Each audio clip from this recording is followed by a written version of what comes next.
So friend, you can see this is the ionic app, and we have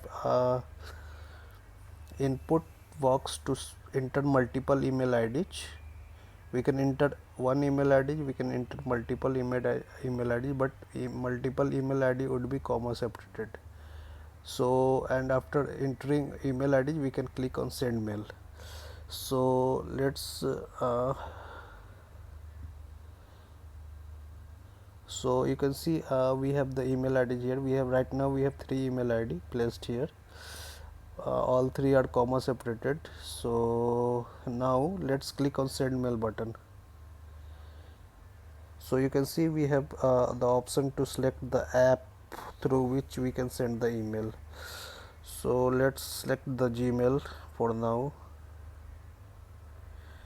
So after selecting Gmail, you can see the pop-up opened with the send dialog box, and inside the to area all the email IDs are selected. You can see 3 email ID are just placed here, and from is the email ID which is configured inside your mail app. So this is the default, and subject you can put subject anything, and you can compose the mail, and you can click this button to send the mail, and this mail will be sent to that 2 email IDs. So this is the way inside ionic app you can send to multiple email IDs, and the code is simple.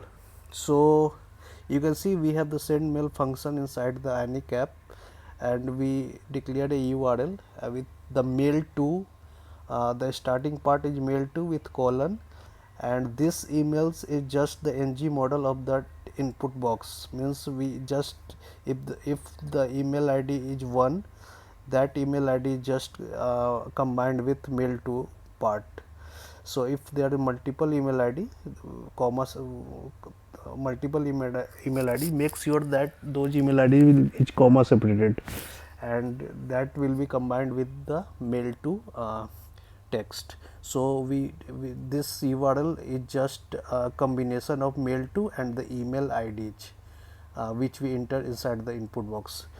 If you check the HTML part, you can see the ng model is 2 emails for this text area. So this is the input where the all the emails can be placed, and the ng model is declared with 2 emails property which is defined in the ts part, and on this button we call the send mail method. So if you check the again ts, this is the URL basically, and last we call the window dot open. We pass the URL as first parameter, and the second part is this system. So this will help to open the mail app inside your mobile app. So this is the simple thing which can be help to you don't have to install the mail send plugin, ionic native plugin. You can only do with the JavaScript code. Thanks.